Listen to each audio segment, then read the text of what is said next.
Vou falar para quem? Vai gravar? É, estou gravando aqui. Difícil, não, mas pode falar à vontade, falar pastor. bobeira. Não, Mas você fala da... Mas fica à é melhor vontade. escrever, rapaz. Melhor escrever. Mas fale, pastor, aqui está gravando tudinho. Eu cheguei do Acre, em 57. Certo. Fui morar numa casa lá de gestante, as pernas inchadas. Comprei passagem para ir para o Maranhão. Quando estava na igreja, Assembleia de Deus, aí o padeiro viu a minha esposa gestante: você não viaja, porque sua mulher está gestante e o lote brasileiro carrega a mulher gestante. O que você faz? Você vai no lote, fala com o médico do lote brasileiro, que sua mulher está gestante, ele lhe dá uma autorização para você receber as passagens de volta na agência. Fui lá e me deram 70%. Eu apresentei o negócio no médico. Aí eu fui carregar a talma na cabeça aqui na Serraria dos Pereira. Eu aluguei uma casa de madeira, a água eu tirava no meio do garapé de Janeiro para beber. A água tinha que usar uma lamparina e ali ela em gestante. Aí eu vendia carvão e banana e carregava. Estava na cabeça. Aí o Muniz chegou lá com uma lei de mononato para ir comigo lá. Ele disse: aí tem um americano, ele é pentecostal, e ele veio aqui abrir uma obra. E eu lhe digo, irmão Nonato, que foi Deus que mandou, que eu tive um sonho, eu andando no lugar Amazonas, e eu vi escrito Igreja de Deus. E ele me disse que o nome da igreja dele é Igreja de Deus. Eu fui lá, a primeira pergunta que o João Deus Reis já fez. estava preparando. A primeira pergunta que o João Reis fez, se eu tinha um espírito. Lógico que eu estava vivo, né? Tem um espírito, né? Aí ele puxou um mapa grande: você conhece bola? Eu nunca ouvi falar. Conhece madeira? Eu ouvi falar. Salvador, não sei. Pois é, eu estava nos Estados Unidos, eu orei, e fui no mapa brasileiro, e o Espírito Santo disse: mapa. Aí o João Reis disse para mim: eu orei ao Senhor para invitar o lugar mais difícil do Brasil. Aí Deus me mandou para Manaus e embora. O senhor topa? Entendeu? Aí eu disse: não, eu sou pastor. Aí ele: você vem mudar, morar comigo? Eu fui morar comigo lá no quartinho, e trabalhando. Aí vamos para a borda. Ele tinha um motorzinho desse tamanho, botou eu lá ele no navio grande, a Débora tinha um meio nascido. Chegou lá e me deixou lá na festa. Você quer dizer a Lília, né? A Líbina, a né? Líbina, né? Certo. Tem 50 anos agora. 50 de Pedro mais, 50 anos. Chegando lá, não conhecia ninguém, é a festa de Santo Antônio, o bispo tinha amaldiçoado a cidade 200 anos, bicentenário. E eu queria uma casa para morar no lugar, porque foi fazer aqui. Eu não queria dizer que era pastor, botei evangelista, porque eu aprendi que evangelista é mesmo de pastor. Eu não fui evangelista. E o padre disse para ninguém me hospedar que eu era o anticristo, que eu era o protestante, que eu ia trazer maldição para a cidade. E eu fiquei 2 dias lá, e nós estávamos numa casa velha descoberta, a bagagem toda no chão, o água brincando com terra, ela com um papeirinho fazendo no fogão para dela, para Líbina. Até que tinha uma casa dentro d'água assim, tinha um senhor, eu disse lá: o que o senhor é? Eu disse: sou evangelista. O que o senhor quer? Quero alugar uma casa. Minha mãe é crente da Assembleia de Deus. Eu alugo essa casa para o senhor, dentro d'água. A metade dentro d'água. Eu digo: mas aí morou uma pessoa. Não, o senhor vai para lá. Quanto é o aluguel? 200 isso, né? Aí eu me mudei carregando as coisas na costa. O fogão que nós tivemos em Manaus era um fogãozinho a querosene. E a casa só tinha um compartimento com balcão. Aí nós bebíamos água do madeiro, chão de carela aí. Começou a chegar gente, aí tem um pastor. O senhor fazia o culto lá mesmo, pastor? Aí tem um pastor, nunca fiz. Fazia na rua, eu sou evangelista, fazia na rua. Aí uma mulher pediu lá no chão, que é a mãe do Maí, comecei a fazer culto lá. Aí o irmão Simite apareceu lá, vendendo tabaco, essas coisas, pediu hospedar lá em casa. Eu comecei a evangelizar. Ele disse: eu quero que o senhor vá lá no trocamento para a semana. Eu digo: não, eu vou logo agora. Aí ele disse: mas eu não quero que eu, mas eu vou agora. Aí eu peguei lá e ali não perde tempo, um carrinho não, de mão desse tamanho ali. Você vai na outra semana, não, eu quero ir agora. Peguei a carona com o irmão Simite, 4 horas de viagem assim de comer. Aí fiz o curso lá no irmão Simite, casa de paz, funcionando lá. Outro vai se convertendo. Aí o irmão João Reis subiu, nesse período de 5 ou 6 meses subiu, no motor dele não dava carona pra ninguém. Mas nem que fosse um anjo, não dava pra ninguém. Aí ele viu um homem remando, um carro de banana dentro da canoa, que som danado, se acabando no barranco do rio. Ele disse que sentiu vontade da canoa, parou, amarrou a canoa, passou para dentro, ele foi evangelizado. Falou do jeito dele, mas perguntou: "Você aceita cu na sua casa?" "Que é isso?" Assim, Aí ele desceu, me pegou lá. Mora, só eu, sem sapato, sem nada, só de calça e camisa. Ninguém tinha sapato. Era chinelo. Chegamos lá, tinha umas pessoas, ele falou, eu preguei. Aí tinha um pessoal lá, aí disseram: "Onde é que você mora?" "Santa Mara." Aí eles disseram: "O senhor pode fazer uma dessas festas lá para aquela linguagem?" Eu fui lá, era uma casa grande, senhor, comecei a pregar, converteu logo tudo. E aquele homem do carro falando nunca se converteu, nunca foi para o inferno. Se converteu, mas foi uma foto. Era a casa do Zé Cardoso, né? Zé Cardoso, casado com a irmã do pai do Álvaro. Ainda é vivo. Aí comecei a entrar de Santa Amaro. De Santa Amaro, eu não sei como é que aconteceu, não estou lembrado. Pastor, e aquela história que o senhor remava 4 horas, ou o dia todo, para chegar numa outra cidade? Não, mas eu remava de borba, não é para não. O senhor remava de borba, não? Quantos dias, pastor? 2 dias. 2 dias, subindo e descendo. Descendo era dia e meio. O senhor se preparava, assim, levava comida? Nada. Nada, né? Nada. Parava nos lugares para comer? Parava para evangelizar e comer. Aí eu atravessar, eu fiz Boca do Mandi. Hoje tem pessoas aqui, tem a Boca do Mandi, fiz muita cidade.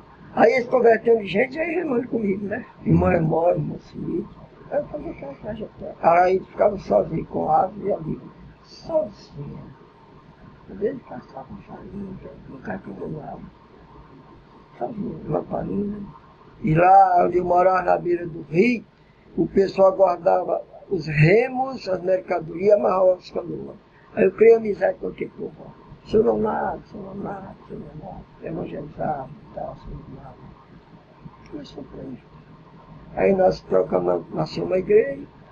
Aí, nesse culto lá, Santa Amaro nos convidou para ir lá, converteu todo mundo. E o João Reis encostou no meu Panã e fez amizade lá com o secretário que vendia uma cachaça danada. E eles: "Nonato, tem." Ele nunca chamou de nome. "Nonato, mora em Panã, assim. Aí eu fui lá, como morava no Remando do Cachorro. Lá eu falei com o secretário, o grupo era no meio da cidade, um grupo, tinha cadete, tinha nada. Ele arranjou um pretomax, aí eu convidei, deu shit, peguei, converteu uma família. Douglas e Mariquinha, casinha desse tamanho. Nós só comíamos lá peixe seco com esse mamão verde. Mamão verde nós comíamos lá. Era uma lama de tijolo. Aí fiquei entre o Panã. Quando é que você veio para Manaus, para pastorear a cidade aqui? Pois é, eu fiquei Boulevard? nessa linha, eu fiquei uns 3 a 4 anos aí, para lá e para cá. Eu vim para cá nessa data, essas fotografias aí, em 62, 63. Tinha o Dionísio, tinha as 8 pessoas. Eu já comprei esse negócio aí. E fez, aí nós começamos a entrar. Nós entrávamos na Chapada, A primeira igreja de Manaus foi lá, né, pastor? Foi no Boulevard Amazônia. E a segunda? A primeira foi embora. Sim, a primeira mesmo. É de paz. Sim. Depois foi A terceira foi aqui. Educando. E na mesma época, Santa Luzia. Certo. Santa Luzia tem uma igreja. Aí depois? Aí Petrópolis. Ficou aí. Aí o pastor Raul tinha um terreno nas Alvoradas, fizeram as Alvoradas, e assim fizeram lá uma permuta, e ele comprou lá e nasceu a igreja com o pastor Raul. Foi contente que eu fiz o seminário, né? Aí você foi para Minas Gerais, né? Minas Gerais. Você pastoreou Bolavar há quanto tempo? Mais de 3 anos. Mais de 3 anos. Meses, né? Já deixei a igreja. Mas aí, irmão, Mas você deixou ela de madeira, né, pastor, ainda, né? Quem construiu já... toda de madeira, piso acústico, quem construiu pastor.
Eu lembro-me que quando a IDPB começou, inclusive eu estou escrevendo no Face, um pouquinho da nossa história, lembranças da minha infância, quando a IDPB começou em 1957, lá na cidade de Borba, com meu pai, minha mãe, eu e minha irmã. Eu tinha 1 ano de idade, 1 ano e alguns meses.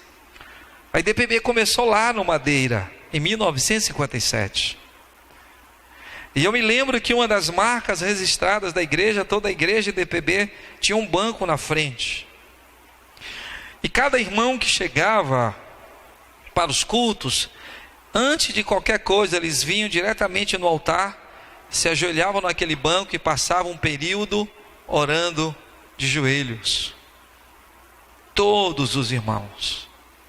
Depois tinha um período de oração de joelhos nos próprios bancos. E o orar de joelhos fazia parte e fez parte do começo da IDPB. Eu me lembro que fazíamos vigília de oração, eu ainda criança na época, sem lâmpada, sem luz, sem nada, e passávamos noites, eu não, porque eu era criança e ia dormir, mas meu pai, minha mãe e os primeiros crentes da IDPB, em 1957, passavam noites orando, porque a perseguição era muito grande em cima da igreja. Quando começavam os cultos, começavam as pedradas. Quando os crentes saíam da igreja, a meninada acompanhava xingando os crentes com aqueles palavrões pornográficos. Quando os crentes iam comprar no comércio, os comerciantes ficavam xingando os crentes. As pessoas xingavam. Eu me lembro de um batismo nas águas aqui em Manaus, talvez em 1960, lá no São Jorge, porque a igreja aqui em Manaus começou no São Jorge, com meu pai também.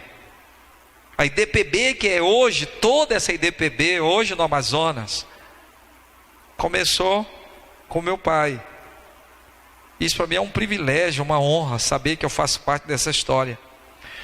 E eu me lembro que naquele batismo, lá no rio de São Jorge, que existe até hoje, que hoje está poluído, os crentes estavam lá descendo para o batismo, e batismo era um momento, era um ápice, era um dos ápices da igreja, era muito choro, pessoas eram batizadas com o Espírito Santo na hora que desciam as águas, alguns eram batizados na hora que saíam das águas, era raro quem não era batizado com o Espírito Santo, falava línguas estranhas.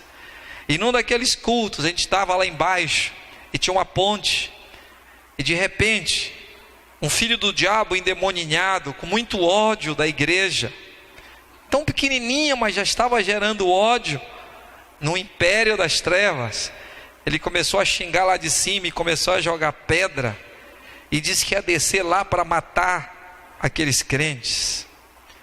O que os crentes fizeram? Eu estava lá, eu me lembro, começaram a orar, ninguém correu com medo, aqueles irmãos começaram a orar, a clamar, pelo sangue de Jesus, para que aquela pessoa endemoninhada se afastasse daquele lugar.